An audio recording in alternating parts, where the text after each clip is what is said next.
The events I'm about to recount unfolded across a vast, harsh, yet in its own way majestic territory. This region in West Texas didn't merely serve as a backdrop.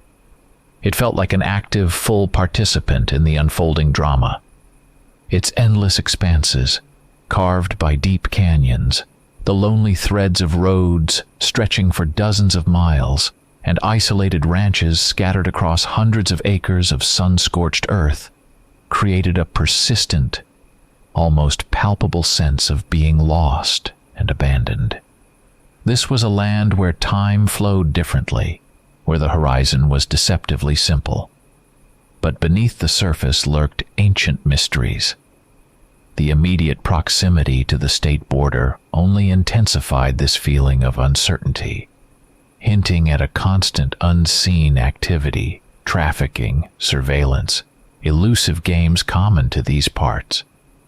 But even for this region, accustomed to secrecy, recent events were something truly out of the ordinary. The disappearances began. They were unlike the usual cases, people lost in the desert or victims of border-related criminal disputes.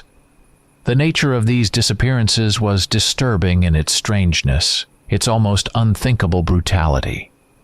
Henry Stevens, a local hunter, a man known for his caution, his thorough knowledge of every gorge and every hollow in the county, was found on his own land.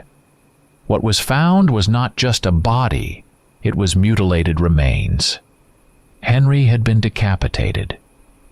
Death by decapitation is horrific in itself. But there was not a single drop of blood at the scene.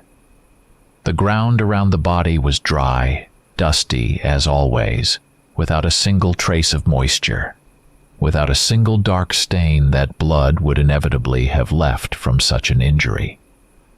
His hunting rifle, a powerful .30, .06 caliber bolt-action rifle Henry used for hunting large game, deer, pronghorn, lay nearby. But it had been deformed with startling, unnatural force. The metal of the heavy barrel was smashed, twisted, and warped at an impossible angle.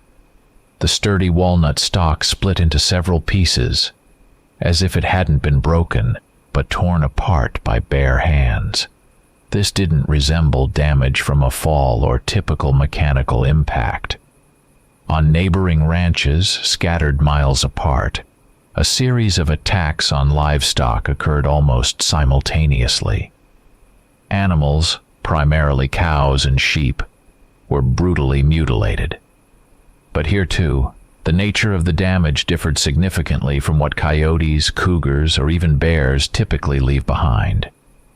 This wasn't just torn flesh, ripped out entrails, traces of fangs and claws haphazardly inflicted during a struggle for life. Organs had been removed with strange neatness, almost surgical precision.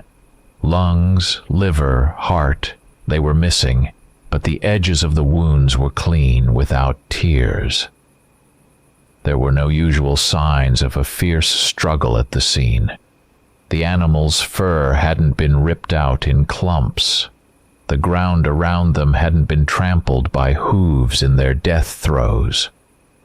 It seemed the animals had been instantly immobilized, paralyzed, or killed in a single moment, and then subjected to this horrifying, methodical procedure. A faint, sweet, sickeningly foul odor hung in the air around the remains, which neither locals nor veterinarians could identify. The county sheriff, old Roy Henderson, a man whose face had been weathered for years under the relentless sun and etched by sandstorms, his gaze expressing the weariness of years of sometimes hopeless service in these wild, unpredictable conditions, tried to convey his growing concerns to higher authorities in the county seat and even the state. He spoke of something wrong that he had personally seen and heard. He described a blurry, extremely fast blur that flashed in the headlights of his patrol car in the middle of the night on a deserted stretch of road. It wasn't an animal, not a person. It was a movement that defied the familiar. He heard sounds he couldn't classify as belonging to any known animal, something low, guttural, accompanied by a rustling that didn't match the gusts of wind or the movement of foliage. He felt the air around him change, becoming denser, saturated with an unsettling, indescribable smell. His official reports, filled with details of strange injuries and inexplicable phenomena, and his unofficial calls, full of urgent alarm, were ignored. They were dismissed as tiredness, stress, another chupacabra story which was rich in local mythology and often surfaced in conversations about strange border events. But Roy Henderson knew this was something else. This was something real.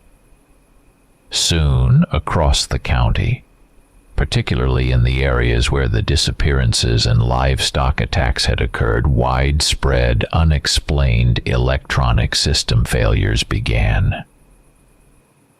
Farm equipment broke down. Surveillance cameras installed on ranch perimeters and along roads to monitor traffic started producing blind spots, periods of time where the recording was simply absent, as if someone or something had erased these moments from digital memory. The image on security monitors could suddenly freeze for several seconds, then abruptly skip forward by the same amount of time, missing crucial moments. Motion sensors installed to track any intrusion onto private property triggered without visible cause. In complete silence, without even small animals present, seemingly reacting to emptiness. Or, conversely, they completely ignored the clear presence of something large moving directly in front of them, remaining invisible to infrared and optical sensors. Radio communications crackled, cut out, sometimes completely disappeared in certain zones. Concurrently, anomalous data began arriving from various remote monitoring systems. These systems, originally installed to track illegal cross-border traffic, monitor seismic activity, control aquifer conditions, and weather patterns, suddenly started registering unusually high concentrations of unknown chemical compounds in the air. Analysis showed their complex structure, akin to potent pheromones or other biochemical markers used in the animal kingdom, but their source and purpose remained absolutely unclear. Infrared sensors used to detect thermal traces of living objects at long distances recorded extremely rapid movements, objects traveling at speeds reaching 40 miles per hour and even higher. These thermal signatures were large, their size clearly not corresponding to any known animal inhabiting the region, neither a cougar, nor a bear, nor even a fast-moving deer. And they moved not in a straight line, like most animals, but with sharp, broken, unthinkable maneuvers, physically impossible for natural organisms. One signature could traverse hundreds of yards in a fraction of a second, then abruptly change direction by 90 degrees. These disparate, at first glance, merely strange data points. The unexplained nature of the bodily damage, widespread technical failures, unexplained biological markers in the air, and impossible thermal signatures eventually ceased to be ignored and reached highly specialized analytical centers. Specifically, analysts from the Defense Intelligence Agency, DIA, and the Defense Advanced Research Projects Agency, DARPA, began studying them. It was here in laboratories and during closed meetings, synthesizing all this data, that analysts quickly and with chilling realization concluded they were not dealing with ordinary crime, nor animal activity, nor the aftermath of a natural disaster, and certainly not human or even organized criminal activity. Too many anomalies pointed to one thing: Internal discussions within the highest echelons of power in Washington and the Pentagon began immediately, taking on the character of emergency meetings. Initial skepticism regarding chupacabras or border area mystifications quickly gave way to growing, barely concealed alarm. Generals and officials, accustomed to dealing with understandable, albeit deadly, threats, terrorism, military conflicts, cyber attacks, found themselves facing something absolutely new. It became absolutely clear that standard crisis response or military threat protocols were not suitable in this case.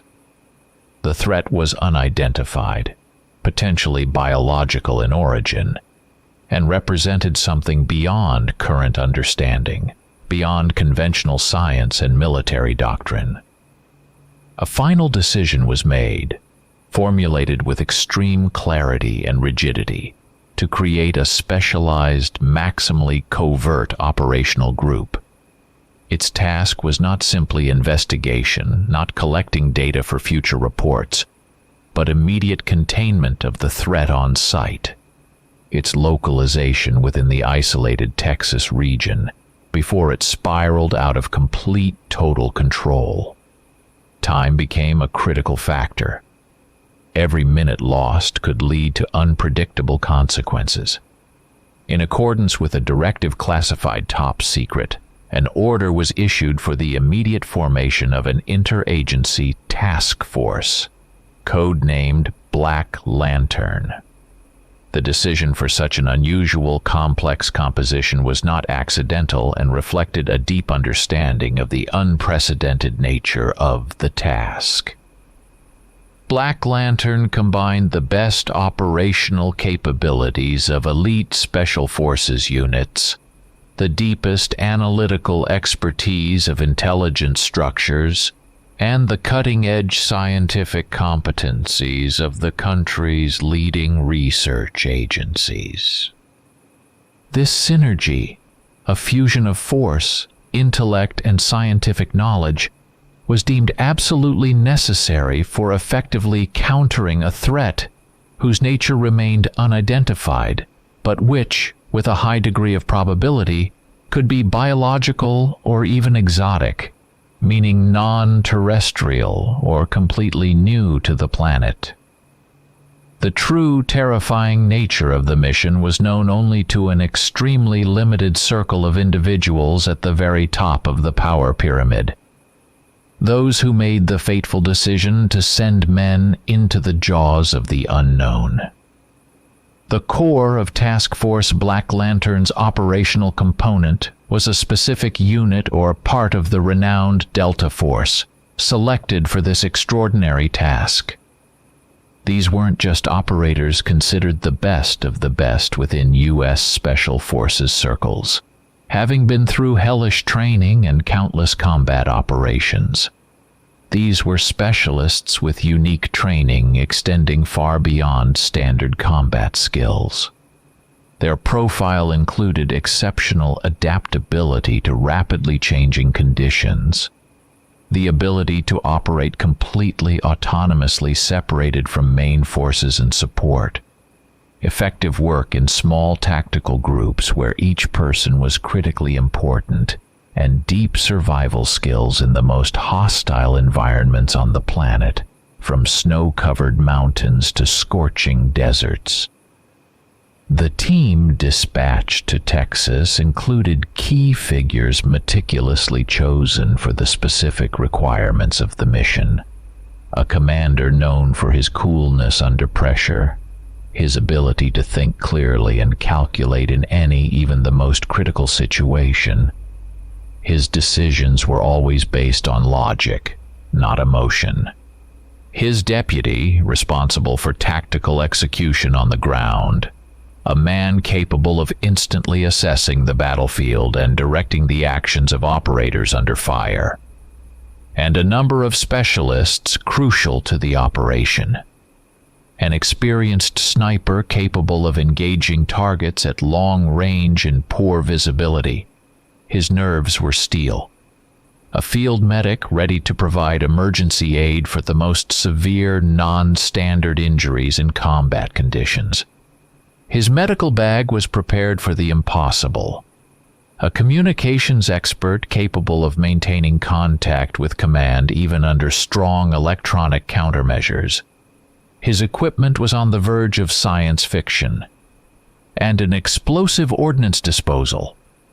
EOD specialist whose skills might be needed not only for conventional explosives, but also, as it turned out, for dealing with non-standard materials or devices of unknown origin.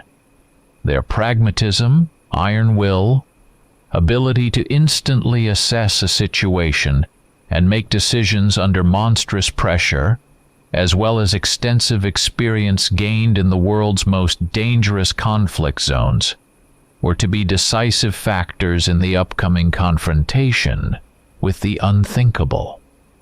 Supporting the operational component of the group, which was directly engaged on the ground, were analysts from the Defense Intelligence Agency, DIA.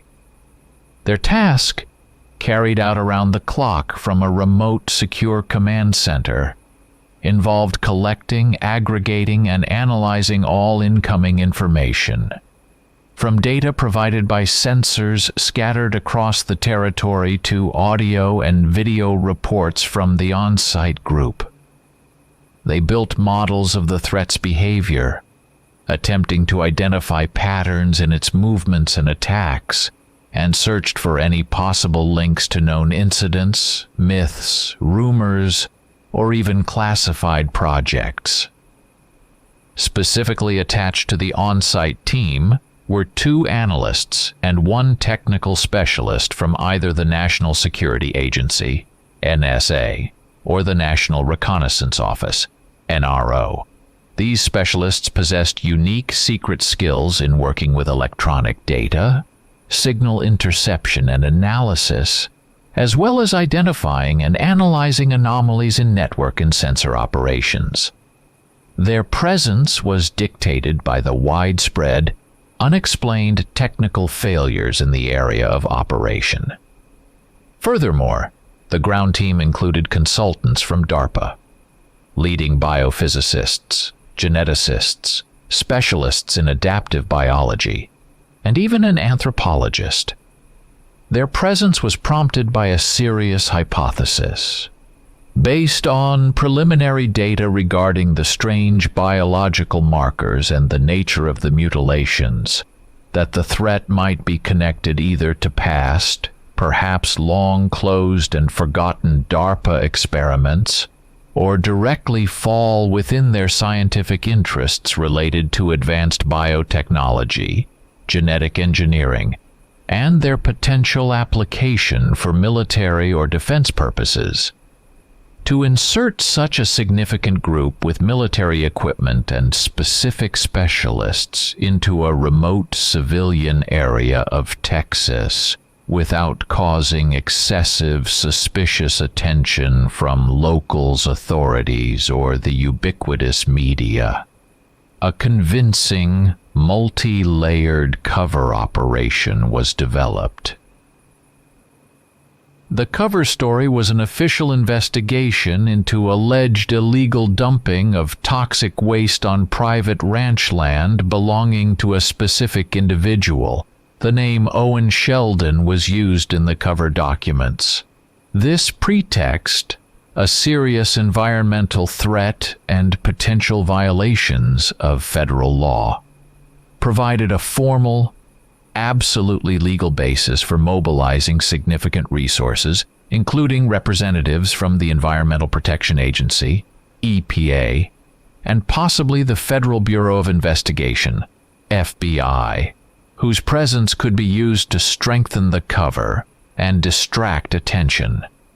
It also easily explained the presence of people in specialized protective suits, hazmat suits, which the operators and scientists used in the initial phase, and specific equipment. Drilling rigs, measuring instruments, air analyzers, allegedly needed for environmental measurements, and collecting soil and water samples.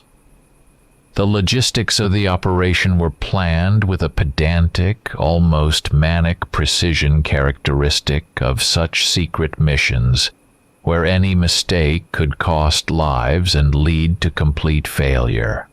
The group was transported into the area using helicopters operating under the guise of civilian aircraft. Helicopters for environmental monitoring, geological survey, or other non-hazardous routine tasks. A temporary command post and field base were quickly established at a pre-selected location, remote from main settlements and roads, hidden by natural terrain, providing an additional layer of secrecy and security. The strictest measures were taken to ensure the group's invisibility and minimize any contact with the local population and civilian authorities, except for the very few formally involved in the cover operation and sworn to secrecy. The equipment Delta Force operators took with them was carefully selected, considering the complete uncertainty regarding the nature of the threat. In addition to standard automatic firearms, M4 carbines, Glock pistols, shotguns, and basic tactical gear, load-bearing systems, helmets, communications, navigators. They brought enhanced ballistic armor with ceramic plates capable of withstanding hits from large-caliber rifle rounds, and even experimental protection samples provided by DARPA, whose effectiveness against the unknown threat was not guaranteed. They had access to specialized night vision and thermal imagers of the latest generations, designed with the possibility of operating under strong electronic interference in mind. Expanded medical kits were prepared to provide aid for the most severe, unusual injuries, including non-standard damage that could be inflicted by a non-human adversary.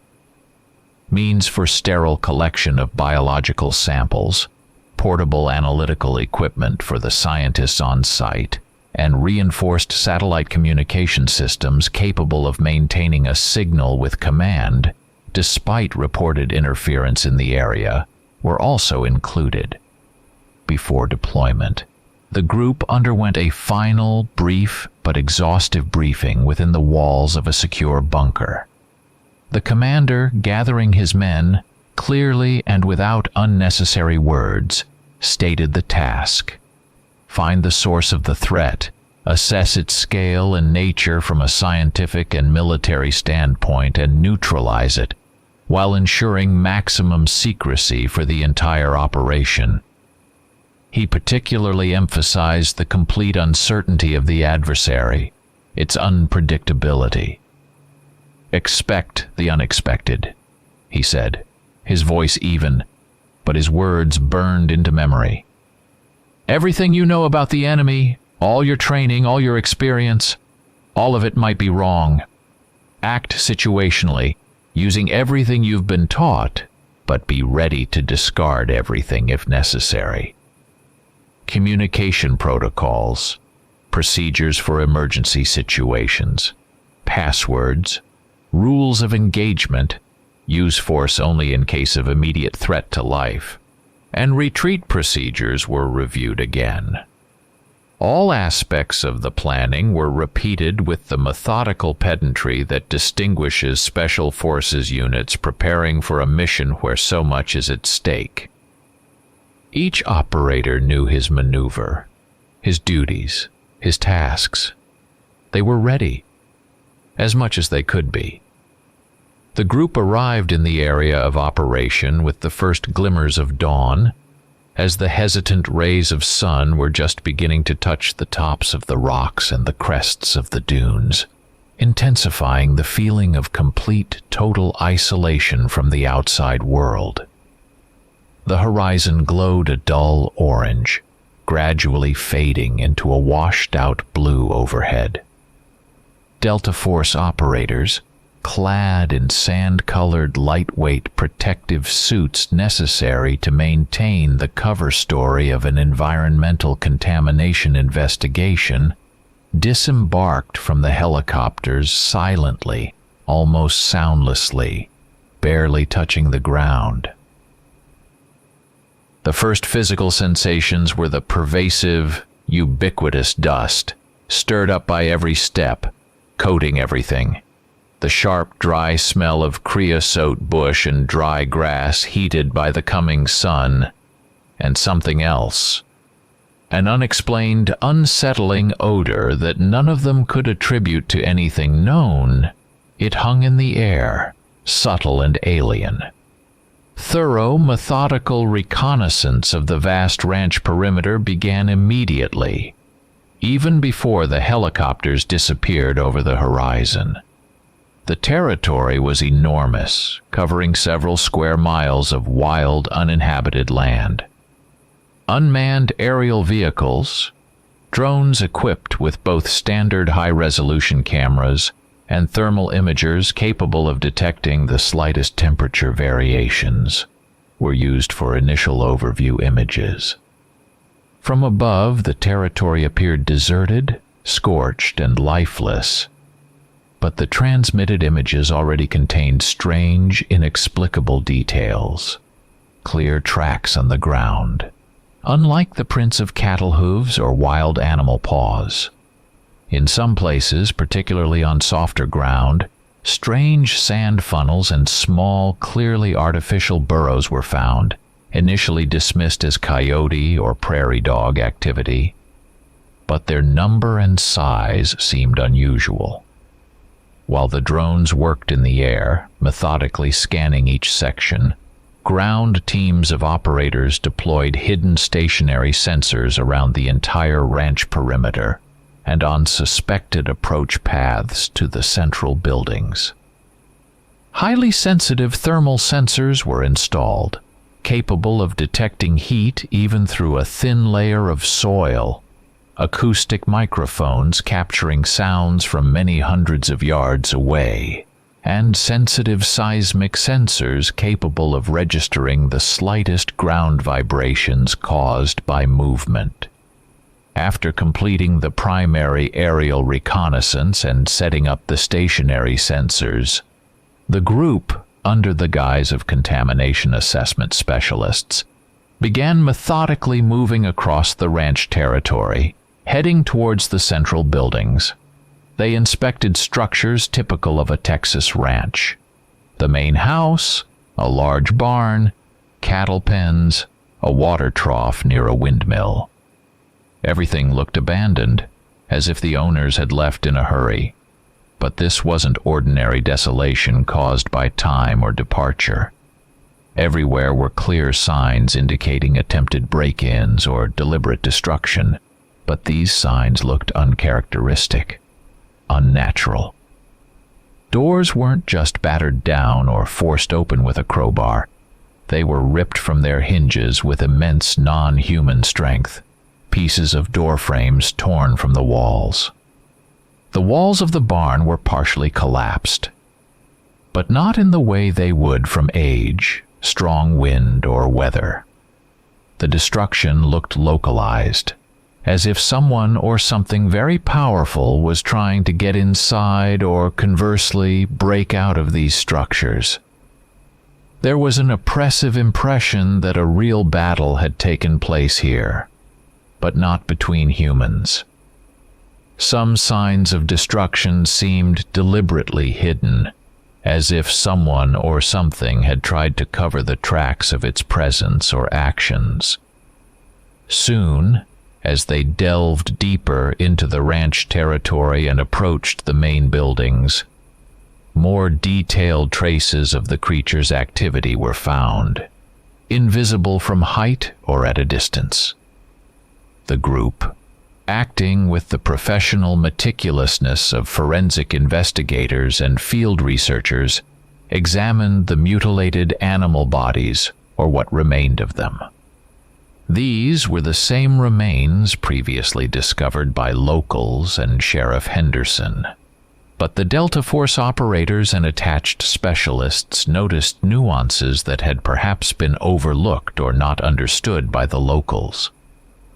they found frozen puddles of something dark and viscous, a substance that from a distance looked like blood but, upon closer inspection, had a completely different consistency, more viscous, almost gel-like, and possibly a completely different chemical composition. Instruments showed the presence of complex organic compounds not characteristic of mammalian blood. Nearby stretched strange, glistening mucus trails which, despite the scorching Texas sun and dry air, did not dry out, maintaining their moist texture and emitting the same alien, unsettling odor the group had smelled upon arrival. Particular attention from the specialists was drawn to the claw marks. These weren't just superficial prints on soft ground left by an animal. These were deep grooves, clearly made with enormous pressure, left on hard, compacted earth, on large rocks, and even on metal surfaces. For instance, on a twisted car left in the yard. Its steel body was scratched as if a cat had sharpened its claws on a tree. But the scale was monstrous. Farm equipment, plows, tractor trailers, was found twisted and broken and bore these same marks. The shape and size of these marks were huge, literally palm-sized for an adult man, with clearly defined sharp blade-like tips. These marks carried a weight and force far exceeding the capabilities of any known earthly predator. Other evidence of incredible force applied to objects was found. Pieces of thick sheet metal resembling barn siding were literally ripped out, crumpled and torn like a sheet of paper. Wooden beams a foot thick, supporting elements of structures, were broken roughly but with evidently applied enormous force that only a creature of colossal strength could exert. As they approached the center of the ranch, where the main residential and utility buildings were located, the group's technical specialists began noting intensified radio communication interference. Portable radios crackled, hissed. Communication with command became unstable. Voices were cut off. Telemetry data was transmitted with delay or distorted. Portable thermal imagers used by the operators to scan the surrounding area began picking up rapidly appearing and just as rapidly dissipating thermal shadows. Brief flashes of heat appearing in places where visually nothing was observed. It seemed that something or someone was moving with incredible speed, leaving only a quickly fading residual heat trace. Residual heat was detected even on surfaces not subjected to solar heating or in shadow. Sensors installed only an hour or two ago were already yielding strange readings. Chaotic, inexplicable activations of acoustic sensors recording sounds inaudible to the human ear, seismic signals not corresponding to normal wind activity or the movements of small animals. Approaching the main house belonging to the ranch owner, the group managed to catch a faint, barely discernible sound. It was not the sound of the wind, which was always present in the desert, nor animal sounds. It was something else.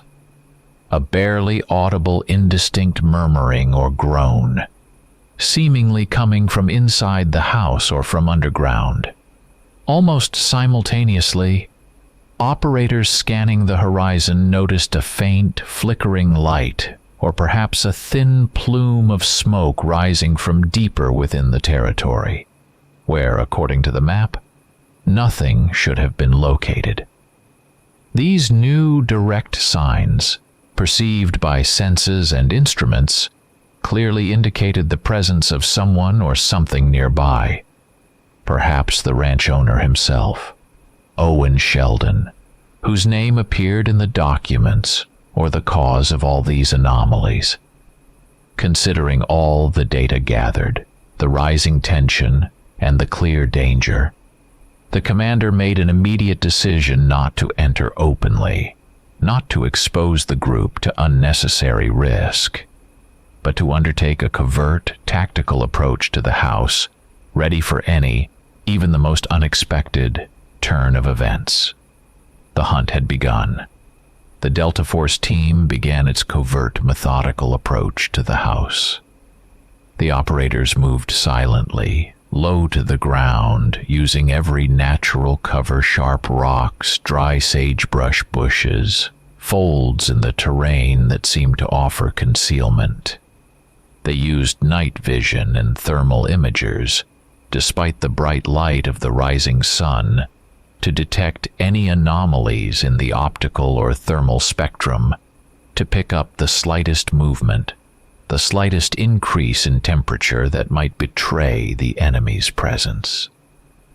The silence of the desert, broken only by the faint rustle of gear, their own breathing and the constant whisper of the wind, grew, becoming almost oppressive.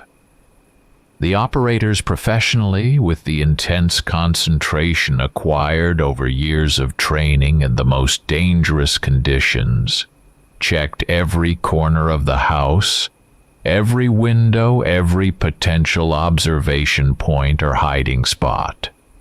The encounter with the ranch owner, Owen Sheldon, turned out to be utterly unexpected in its nature, completely outside the standard protocols for apprehension or contact. He didn't try to hide as the group approached, didn't offer armed resistance, didn't display the fear a person usually feels facing armed individuals in protective suits. He simply stood on the sagging porch of the house, as if he had been waiting for their arrival, as if this moment was inevitable and predetermined. His appearance was extremely gaunt. Dirty, torn clothes, matted, unwashed hair, deep, sunken eyes with dark circles that spoke of long nights without sleep. But his gaze remained strikingly clear and calm, almost serene, with a hint of madness or deep, all-consuming resignation of a man who knows what awaits him, who has accepted his fate. He looked as if he knew exactly they would come, and the moment had arrived. His first words, spoken in a low, hoarse voice that seemed unused for a long time, were a grim but calm warning, more directed at himself than the group. "I knew it would return, or that you would come. What does it matter, though?" Sheldon didn't deny his involvement in the events. He didn't lie, didn't evade.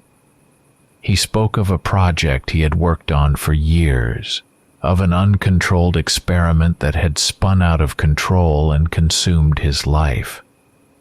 His motives weren't entirely clear immediately. They were complex and contradictory.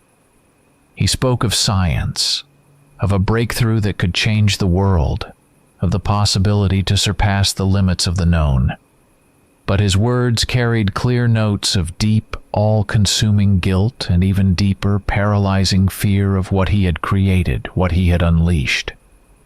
He spoke without excessive emotion, without panic, as if recounting a long memorized story, like a detached observer of his own actions. But every word carried a heavy burden of responsibility, horror, and perhaps regret. He didn't justify himself. He simply stated the fact. Then Sheldon offered to show the group everything. He stated that the true cause of all the events, all these deaths and destruction, and the source of the problem itself were downstairs, underground, in his laboratory. The Delta Force commander, a man of action, but not without the ability to quickly weigh risks and make unconventional decisions, assessed the situation. The risks associated with moving into an unknown, potentially dangerous underground space with a man who could be a threat or a trap were enormous. but the absolute necessity to obtain information about the nature of the threat they had to neutralize outweighed them. He decided to follow Sheldon. One of the most experienced and reliable Delta operators was assigned to maintain constant and direct control over Sheldon. His task was to remain in immediate proximity to him, never take his eyes off him, and be ready to instantly react to any movement, any attempt to harm himself or the group, any sudden aggression. Sheldon led them not to a regular house door or basement entrance. He headed towards a hidden bunker entrance. The entrance was skillfully disguised as an old, sagging, almost completely ruined shed near the house, which at first glance seemed just a part of the ordinary ranch landscape, long abandoned and forgotten. Beneath the rotten floorboards and a pile of old junk, dust, and cobwebs was a massive metal door. The door was thick, heavy, evidently capable of withstanding not only small arms fire but possibly even a blast wave or overhead collapse. The door was equipped with a complex but now abandoned security system, massive bolts, a keypad lock, a dust-covered fingerprint scanner. This clearly indicated that Sheldon wasn't just building a shelter from bad weather or curious eyes. He was preparing for long-term isolation and reliable defense against something extremely dangerous. Perhaps something he himself planned to create or had already created. The descent began down a narrow, steep metal staircase leading into complete, impenetrable darkness. The group transitioned from the hot, dusty, sun-drenched world of Texas into a completely different space. Cold, sealed, artificial. The stale, heavy air of the underground pressed on their chests, forcing them to breathe deeper. The smells also changed. To the ubiquitous smell of dust and dryness was added a persistent smell of stale air, like in a long unventilated room, a sharp chemical smell characteristic of laboratories, the smell of reagents, solvents, and another, subtle but very unpleasant biological smell, unlike anything known, perhaps resembling the smell of raw meat mixed with something metallic and sweetish. A growing sense of claustrophobia accompanied every step down, intensifying the feeling of descending not just underground, but into a deep, frightening mystery, into a world hidden from the eyes and minds of ordinary people. Soon after dozens of steps, the group entered the main room of the bunker, evidently Sheldon's central laboratory. It looked partially destroyed, as if an explosion or fierce struggle had recently occurred there, and long abandoned, covered in a layer of dust and destruction. But everywhere were clear signs that complex, intense, and likely dangerous scientific work had been conducted there very recently. Scattered laboratory equipment, overturned microscopes, broken flasks, knocked over shelves with reagents and documents, lay alongside intact, clearly high-tech instruments. Monitors, control panels, complex installations whose purpose was not immediately clear.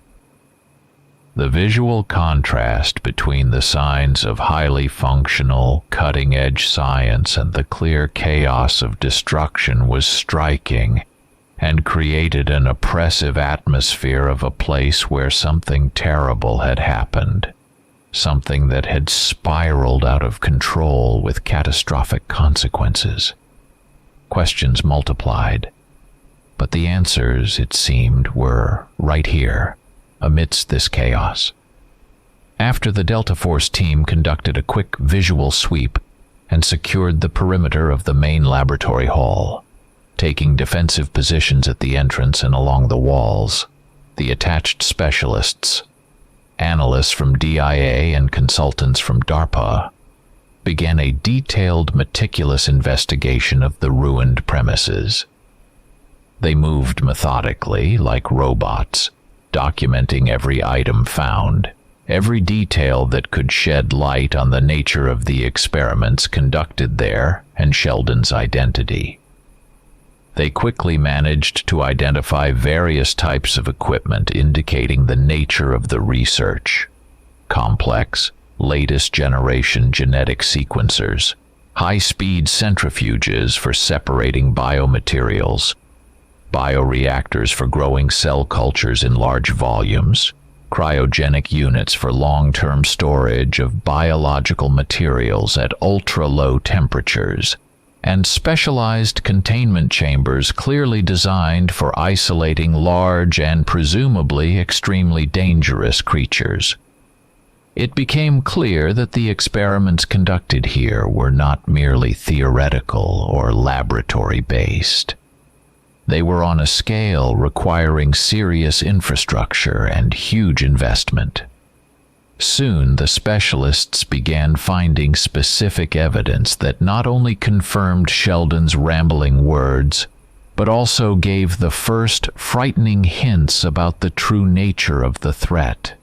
Flasks and beakers were found with residues of viscous biological materials, whose color, unnaturally dark, almost black or strangely transparent with shimmering inclusions, and consistency did not match anything known to them from standard biology.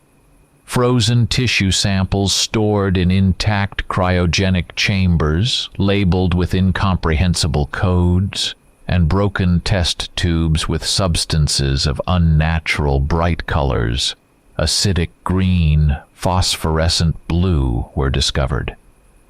Using portable equipment, remnants of working files, lab logs, and fragments of video recordings from surveillance cameras were recovered from intact computer servers, despite obvious attempts to destroy the data. Traces of acid spills, mechanical damage. Experiment logs, stained and partially burned, were filled with densely packed encrypted entries using strange, highly specialized scientific jargon, understandable only to a very limited circle of initiates, possibly only Sheldon himself. Items were found in the laboratory that at first glance seemed completely out of place in the context of advanced biotechnology. Fragments of ancient pottery covered in strange, almost hypnotic patterns, and ritual objects carved from bone or stone, looking like skillful but clearly very old imitations of artifacts from ancient pre-Columbian cultures. Nearby lay books on the mythology of various peoples, works on ancient languages and anthropology. Sheldon, watching the group's work from under the watchful eye of a Delta operator, explained their purpose with the same strange calmness. They served not only as a source of inspiration for his research, his scientific inquiries, but also, what was most shocking and morally abhorrent, a source of DNA. He used ancient human remains, extracted from archaeological finds, likely those located on his own ranch, known for its Native American mounds, or illegally obtained from other sources, for his experiments. These items and books were part of his worldview, his deep, almost fanatical belief in the power of ancient myths, which he considered not just fiction, but a blueprint, a design for an ideal biological form capable of surviving in any conditions, which he tried to bring into physical reality using the most advanced scientific achievements.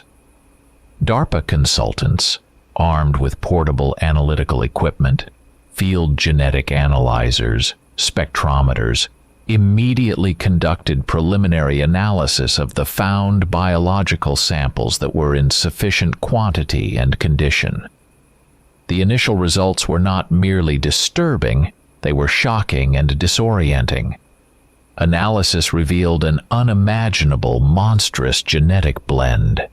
The samples contained human DNA.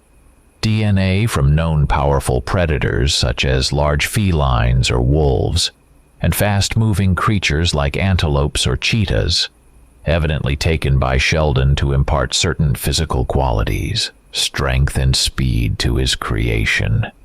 But most importantly, a third, completely unidentified component was discovered. This genetic material was classified as archaic or even extinct, having no analogues in the modern biosphere and bearing characteristics of something very ancient, something that perhaps hadn't existed on Earth for millions of years, or perhaps had never existed. Sheldon, seeing that further concealment was pointless, that the scientists were approaching the truth on their own, began to talk in detail about the project that had consumed his entire life and mind. He described his previous work at DARPA, where he had initially begun these studies under the guise of less radical tasks. The project had been shut down by leadership as too risky, unpredictable, and far exceeding ethical and even moral norms. However, Sheldon, obsessed with his idea, his scientific pride, continued it privately, using his own seemingly inexhaustible resources and the ideal isolation of his ranch. His goal, he said, was not merely to create a biological weapon or a new animal species. He sought to bring back to life, to recreate the ideal predator and protector, a creature of legend in ancient myths, a being possessing incredible strength and adaptability. He used the most modern biotechnology, genetic engineering, which he himself called gene restoration or archaic bioengineering, attempting to assemble fragments of ancient DNA found in artifacts and combine them with modern genetic codes, carefully selected for desired traits. His driving force was not only scientific pride, the desire to achieve a breakthrough, to surpass nature and even evolution, but also a deep, almost mystical belief in the power of ancient tales, which he considered not merely fiction, but a blueprint for an ideal biological form, capable of surviving in any conditions. Sheldon described in detail the process of creating the creature itself, how he mixed and restored DNA using found artifacts and biological samples, how the creature grew and developed in specialized containment chambers in his underground lab, consuming vast amounts of biomass. He gave it the name Quattly.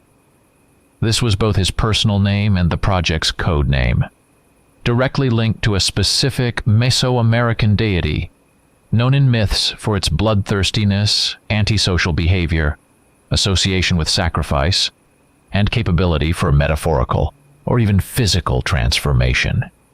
Sheldon described the first alarming signs that the experiment was getting out of control, that the creature was developing not as he planned. It grew too fast. Its aggression manifested with incredible, uncontrollable force and intensity, and it began to exhibit signs of unnatural, frightening intelligence, far surpassing animal instincts, showing cunning and learning ability. Then, according to Sheldon, the moment of catastrophe arrived. Quattly escaped. While in its containment chamber, the creature broke it using a structural weakness Sheldon had considered absolutely secure. It had clearly outsmarted its creator, exploiting his miscalculations and perhaps observing him. During the escape, the first victims appeared, Sheldon's staff working in the lab, and his personal security hired to protect the project from the outside world, but who proved helpless against what was inside. It was at that moment that Sheldon fully, with chilling horror, realized he had unleashed not just a dangerous animal, not just a genetic experiment. he had unleashed an uncontrollable, deadly predator whose capabilities far exceeded his control and understanding. His subsequent desperate attempts to stop the creature, drive it back into the bunker, or at least localize it within the ranch territory, proved futile and led only to new casualties among those who tried to help him, and to the destruction the group found on the surface. Based on all the information gathered, Sheldon's accounts, data painstakingly extracted from his ruined laboratory, and the operational group's direct field observations on the ranch. The most complete profile of the creature, named Quattly, was created as possible given the tight time frame and circumstances. Its physiology was a nightmarish combination of adapted genetic traits assembled and restored by Sheldon. Hypertrophied musculature provided incredible, non-human strength, allowing it to rip off doors and break steel structures, while extremely high tissue density made its body resistant to physical damage, including bullet impacts from standard weapons. The creature possessed adaptive camouflage skin, likely capable of changing color and texture to perfectly blend with the environment. Sand, rocks, shadows. Beneath its skin, it had armored plates providing additional protection from external forces. DARPA consultants, analyzing the genetic data obtained from samples and Sheldon's descriptions, put forward a plausible explanation for the creature's transformation mechanism from a quadrupedal form optimized for high-speed movement across open terrain to a bipedal form intended for close combat, using its limbs as weapons, and possibly for more complex manipulations. This was not an instantaneous mystical change. It was hypothesized to be a biological process, rapid but requiring a certain amount of time and likely enormous energy expenditure, involving the growth and restructuring of bones, muscles, and ligaments. This transformation process was clearly associated with peaks of aggression and moments of transition to active hunting behavior, to direct confrontation. Assessment of Quattly's intellectual capabilities, based on its behavior during the escape, initial attacks, and the traces left on the ranch, showed that it was not simply a collection of instincts, however amplified. There were clear signs of tactical thinking. The creature learned from its encounters with humans and the environment. It bypassed obstacles it couldn't overcome directly. It used terrain, shadows, and even underground passages for covert movement. And it attacked the weakest points in its victims' defenses or behavior, demonstrating calculation. Sheldon's reports, recovered from computer logs, indicated that it remembered the faces and scents of those it encountered, showing a primitive but effective form of recognition. A peculiar, not fully understood connection was observed between the creature and Sheldon. This wasn't just the link between predator and prey, but something more, resembling the relationship between a creator and his creation, or even in a perverted sense, a parent and offspring demanding attention. The creature had evidently adapted perfectly to life in the harsh Texas desert conditions during the time it was free. It exhibited extreme endurance and the ability to go without water for long periods, which was critically important in this arid region. It quickly dug burrows in soft soil and buried itself in the sand for camouflage, becoming virtually invisible to the eye and even some instruments. Its activity was primarily nocturnal, explaining the pattern of nighttime attacks and the ability to develop such incredible speed while remaining unnoticed in the dark. It used the night as its ally, its shield. Based on all the data gathered, the physiological profile, behavioral characteristics, genetic data, and Sheldon's observations, the DARPA consultants and DIA analysts proposed several hypotheses about Quattly's possible weaknesses. They speculated that the creature might be sensitive to certain types of energy, perhaps very high or low frequency sound, which could disorient its heightened senses, or strong directed light capable of damaging its night vision. Suggestions were also made about sensitivity to certain chemicals capable of disrupting its biological processes, or conversely, to extreme temperatures.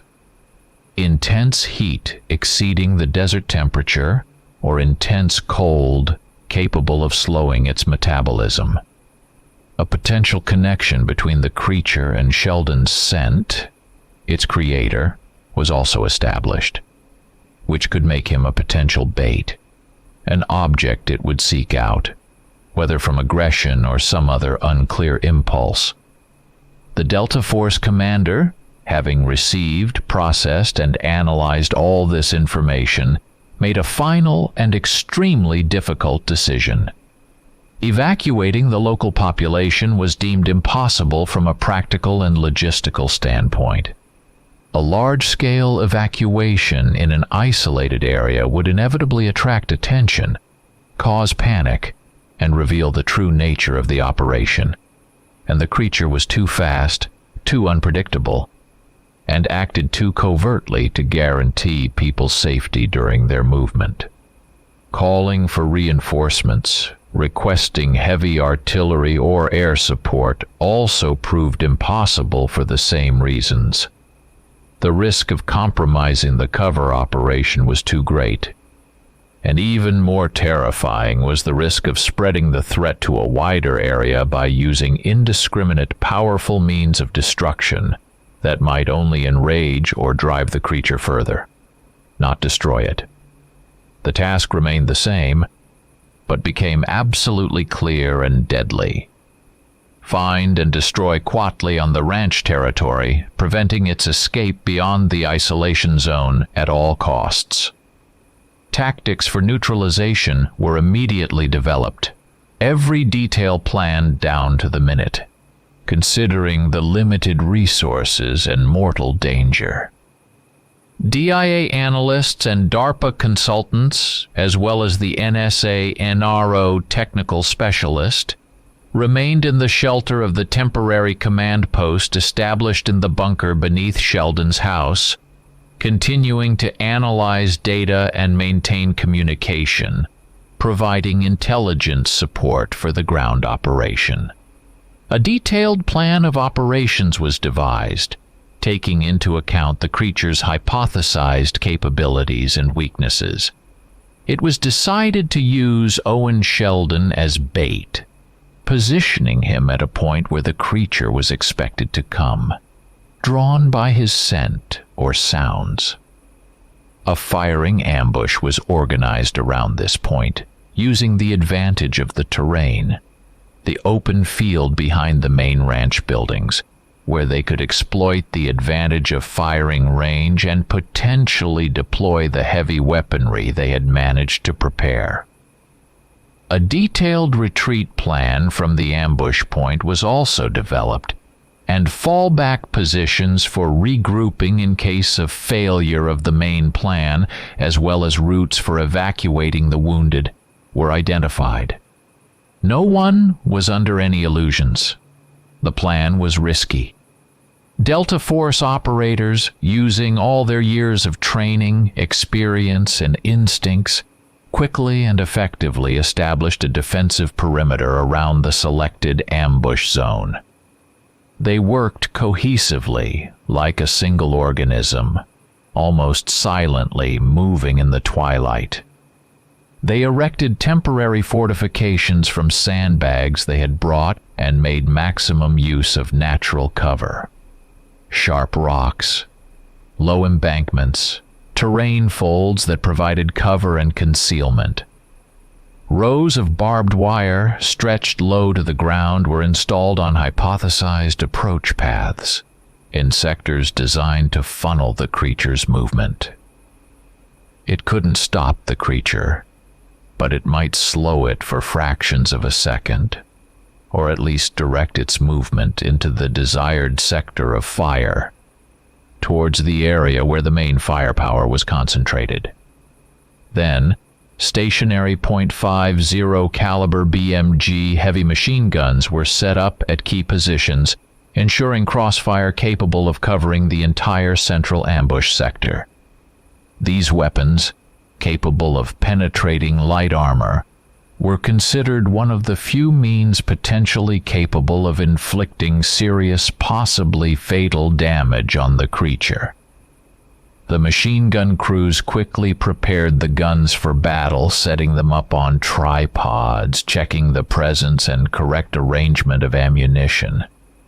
Long belts with heavy rounds, calculating firing sectors for each weapon, ensuring maximum density and concentration of firepower in the center of the ambush. On high ground and off to the side, outside the main sectors of direct engagement, sniper positions were established. Snipers were to engage the target at long range if it didn't enter the main kill zone, or cover the group's retreat if necessary, eliminating the most dangerous targets. Parallel to setting up the firing positions, the plan for using Owen Sheldon as bait was developed and prepared. He was to be placed at a point maximally attractive to the creature, based on the assumption of its connection to its creator, which analysts considered a likely weakness. Sheldon, or one of the operators with him in the bait group, was to make sounds, shouts, gunfire, and use light sources to attract Quattly's attention and guide it towards the trap. A retreat path from the bait point to the group's main positions and the trap location was also meticulously planned and prepared. It had to be as fast and safe as possible when pursued by a creature at such speed.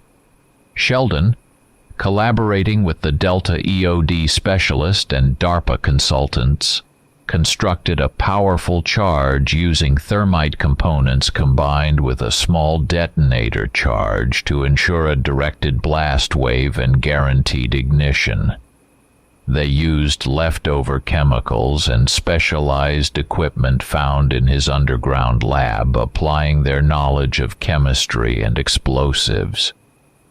The consultants explained the principle of thermite, a chemical mixture of aluminum powder and metal oxides, which upon ignition causes an exothermic reaction, generating incredibly high temperatures capable of melting metal and concrete.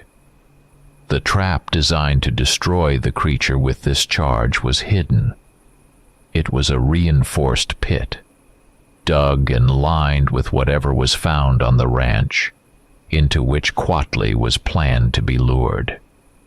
The charge was to be activated remotely at the moment the creature was inside.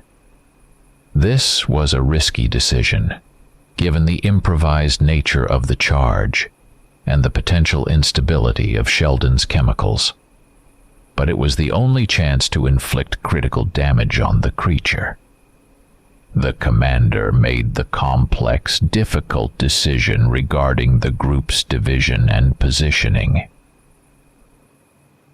The main body of operators took defensive positions at the machine guns and sniper nests, preparing to provide maximum firepower.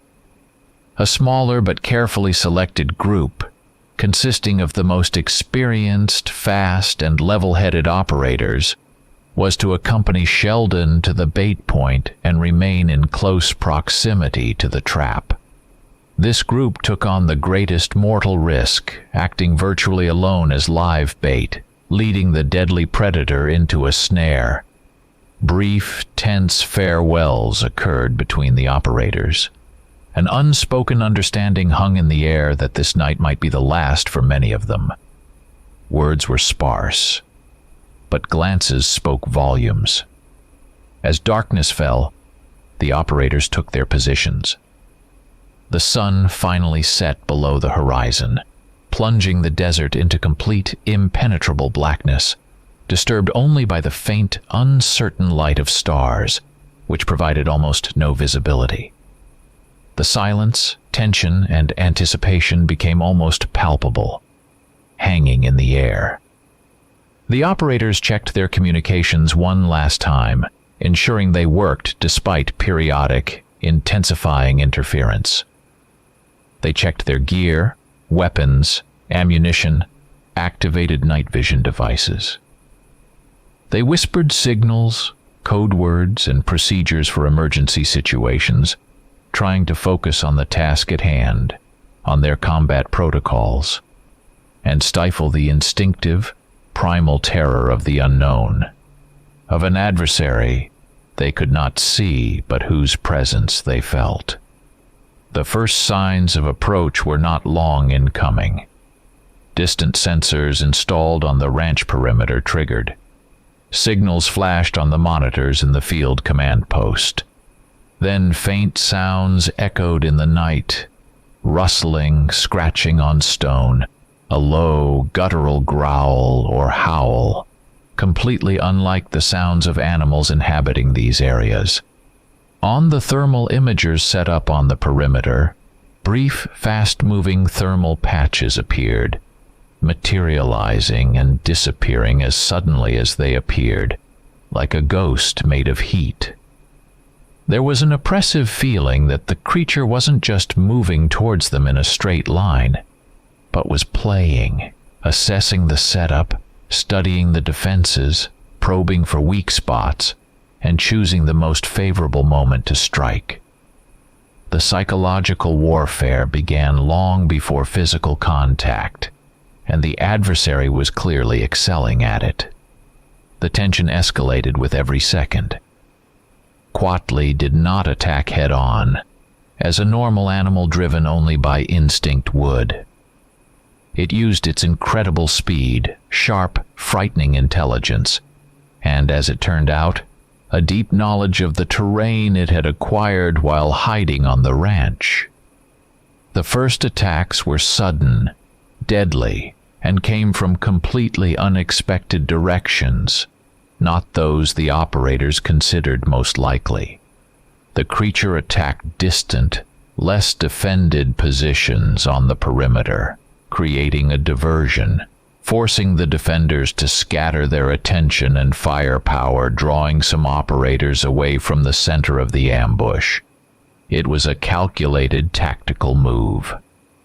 The most horrifying and disorienting aspect of the attack was the creature's ability to move completely covertly and appear where it was least expected. It burrowed into the soft desert sand with incredible speed and apparently used natural underground passages or rapidly dug new tunnels, moving underground, especially in areas with more yielding soil within the perimeter. Then it suddenly, silently appeared from underground or from unseen cover right in the center of the defensive perimeter, breaking ranks, causing panic and chaos among the operators. The first physical contact with the creature caused a shock and confusion that couldn't be overcome instantly. Their years of combat experience against humans, against known threats, proved useless against an enemy operating with such methods. They couldn't instantly react to a threat emerging literally from under their feet, appearing from nowhere. Quattly demonstrated its incredible brutality, its primal, terrifying effectiveness as a predator, as a living weapon.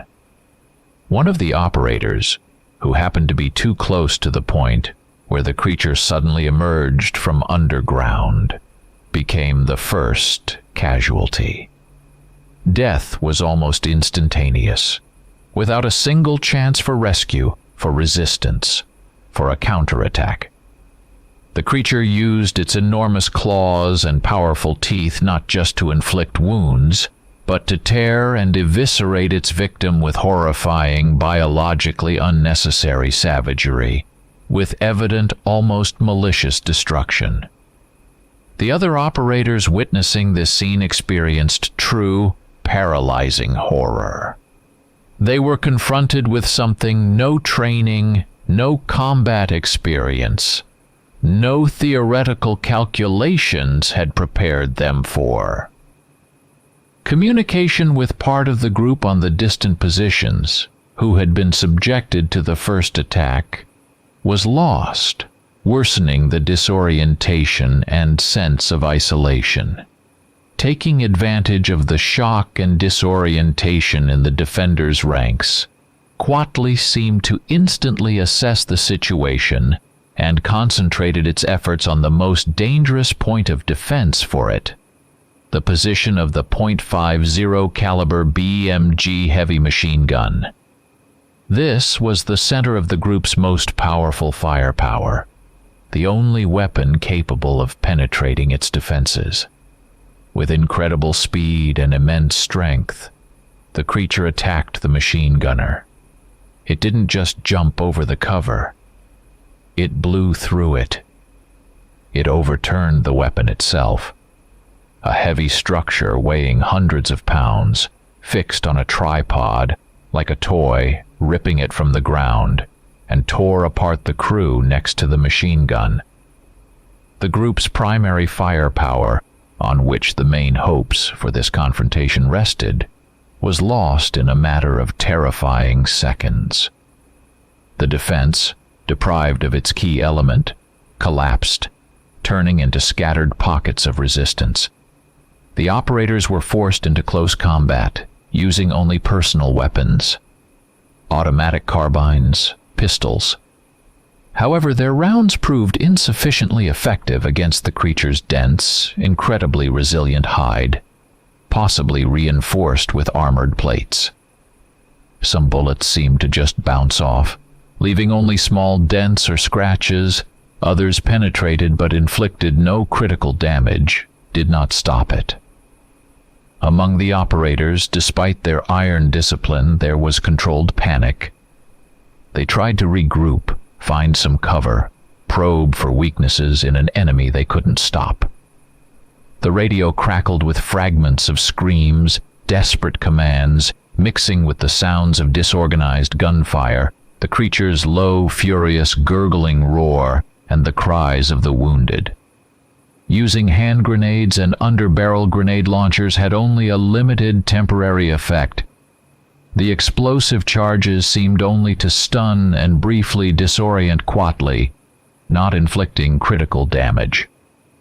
Meanwhile, Sheldon's group, consisting of Owen Sheldon himself, who by this point had been wounded during the creature's sudden attack on the nearby perimeter, and 2 Delta Force operators, who were closer to the trap location, began executing their deadly plan.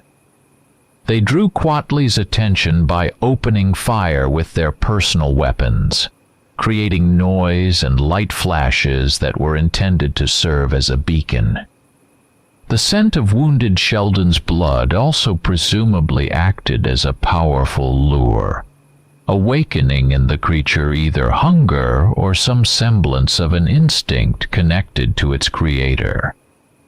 Then they began retreating under direct pressure from the pursuing creature, which had shifted its attention from the main force to this small group. It was a desperate race for survival.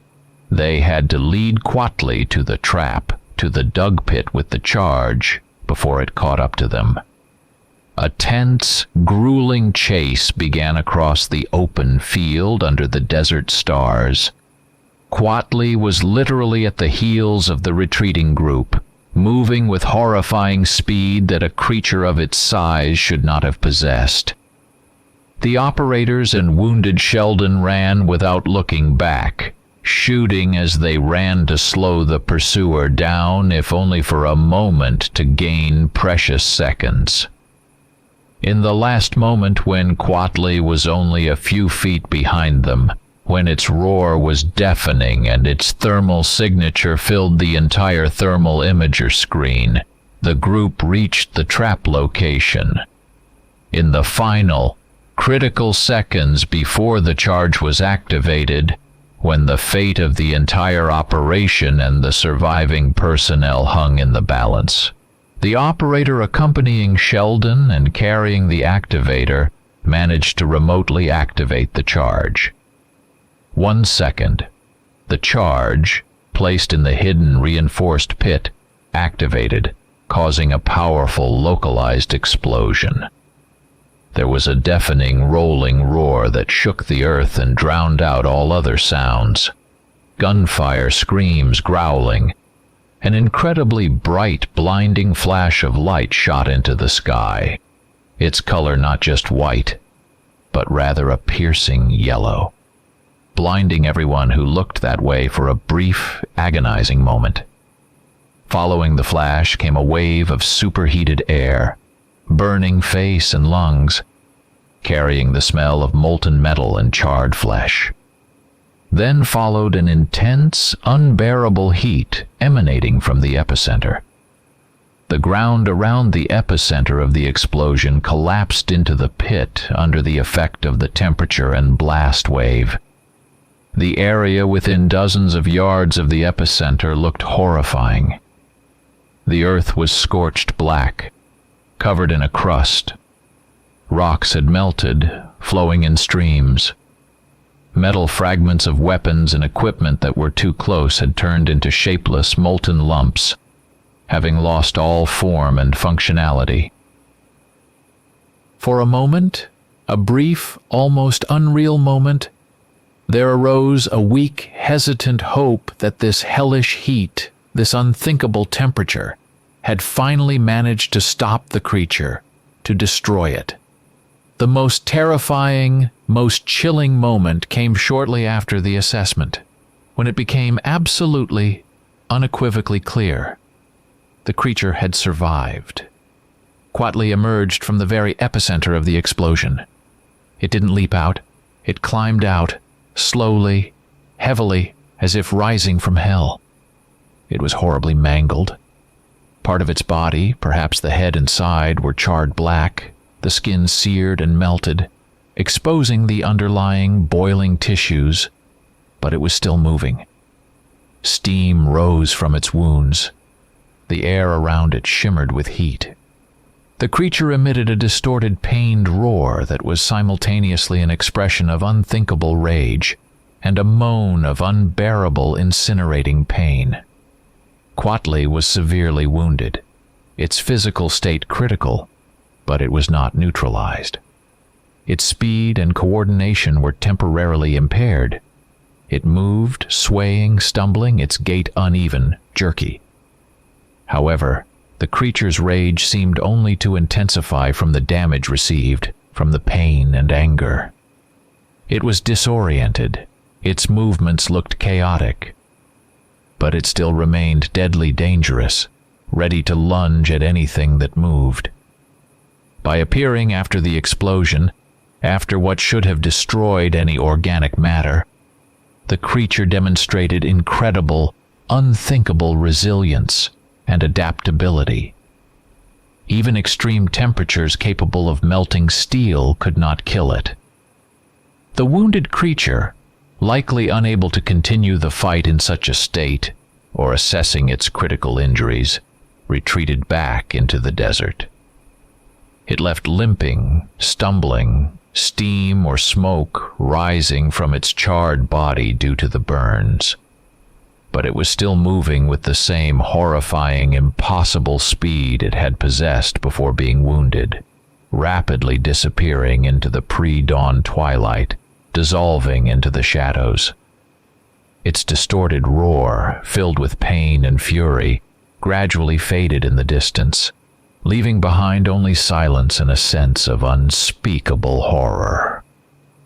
The surviving Delta Force operators, having endured both the fight with the unthinkable enemy and the horror of what they had seen and experienced, gathered together, drawn to each other as the only ones who had survived this hell. There were very few of them, just a handful from the original group, including the heavily wounded Owen Sheldon and 2 Delta operators. Their physical condition was severe.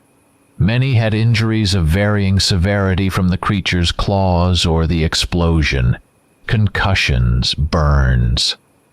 Their psychological state was even worse. Deep shock from the nightmare they had endured, from the sight of their mutilated comrades, and all-consuming guilt for those who had died, horror at the realization of what they had faced and failed to stop.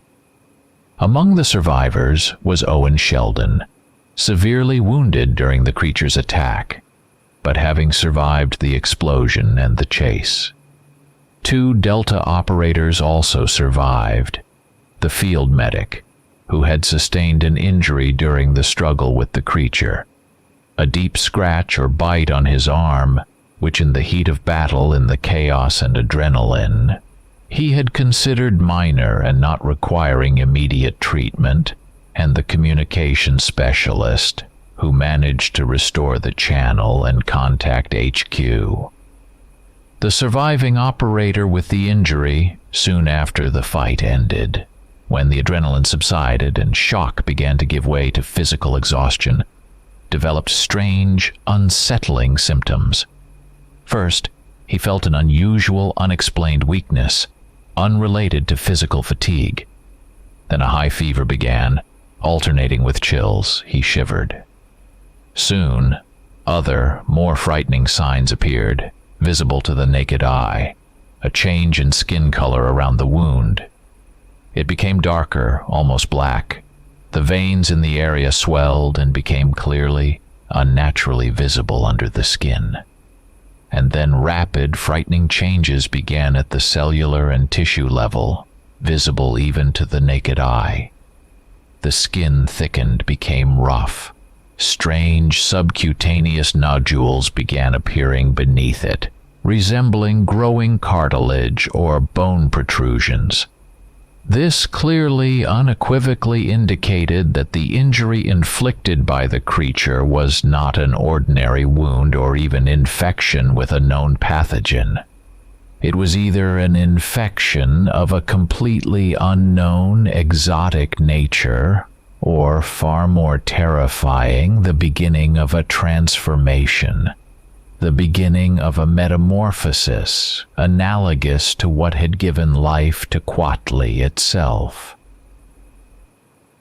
During transport to the base under strictest isolation conditions, to slow down the rapid changes and eliminate the risk of contagion for the escort personnel, the operator was given emergency chemical blockade and a powerful cryonarcosis injection, which temporarily stabilized his condition, despite the already visible frightening changes. The surviving Delta Force operators, in severe physical condition and deeply psychologically traumatized, immediately as soon as they managed to penetrate the periodic but strong interference using emergency, specially reinforced communication channels, contacted the command center of Task Force Black Lantern, located remotely and supervised by the Defense Intelligence Agency, DIA, and the Defense Advanced Research Projects Agency, DARPA. A brief report, choked with the horror endured, was transmitted. The operator's voice on the air sounded muffled and strained, almost inhuman. The message was extremely clear, devoid of emotion, but horrifying in its content. Operation failed. Casualties heavy. Target not neutralized. Threat active and unidentified. Requesting further instructions.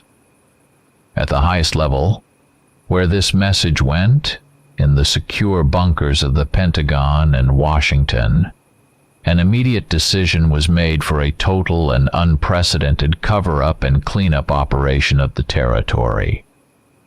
The threat that had manifested in the isolated Texas desert turned out to be too great, too incredible for ordinary human perception, and too potentially destabilizing for society and the established world order to become public knowledge, accessible to local authorities or the ubiquitous media.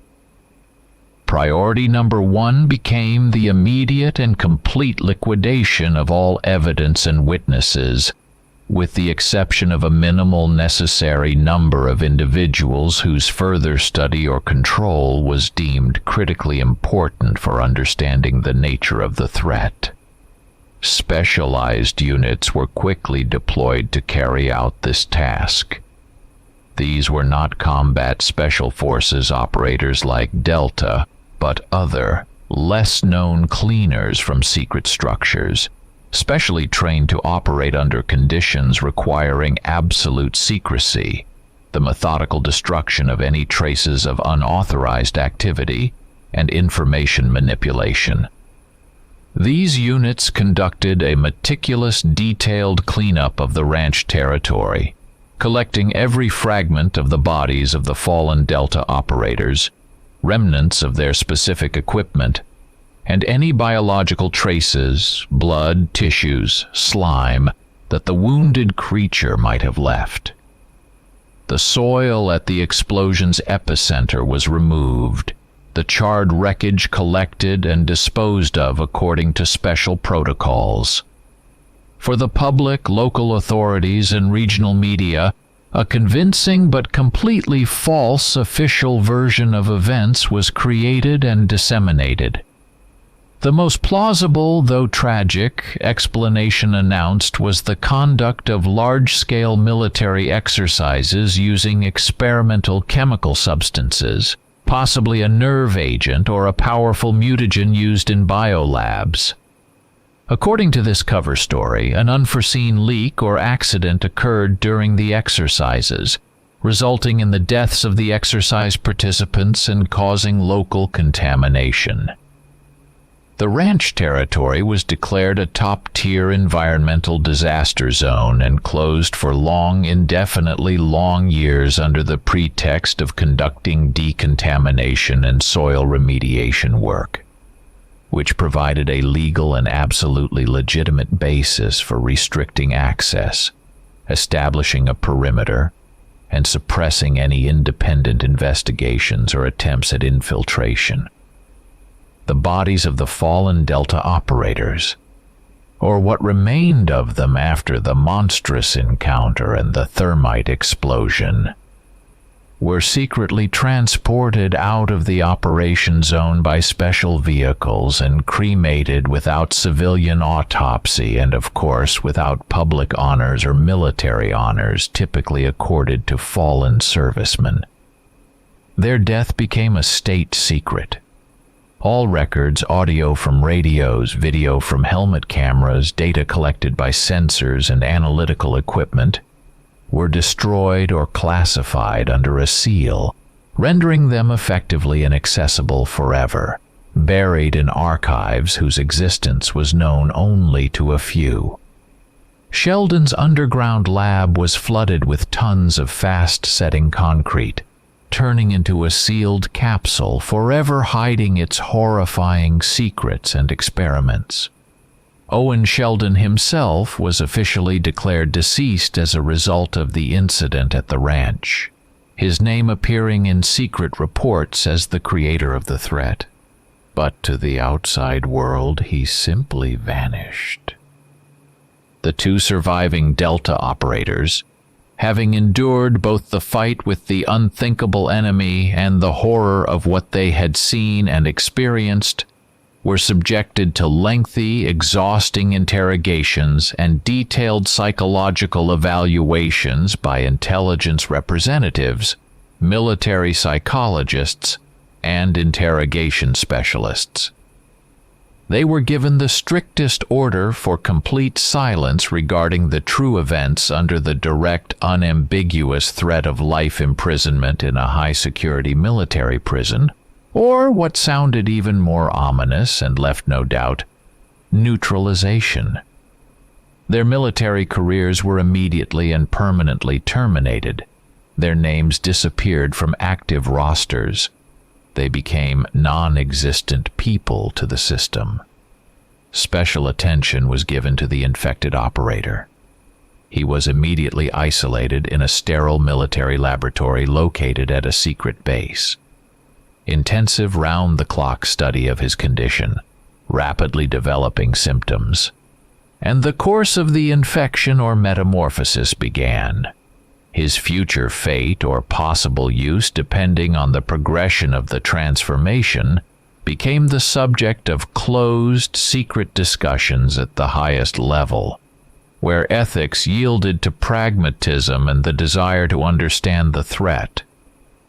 Owen Sheldon, despite the official version of his death, was also secretly removed from the operation zone. His severe injuries were stabilized, and he too came under intensified control and interrogation as the only one who knew the true nature of the creature. Time passed. Several months. Life in the towns near the closed zone gradually returned to its usual course, as much as possible after such upheavals.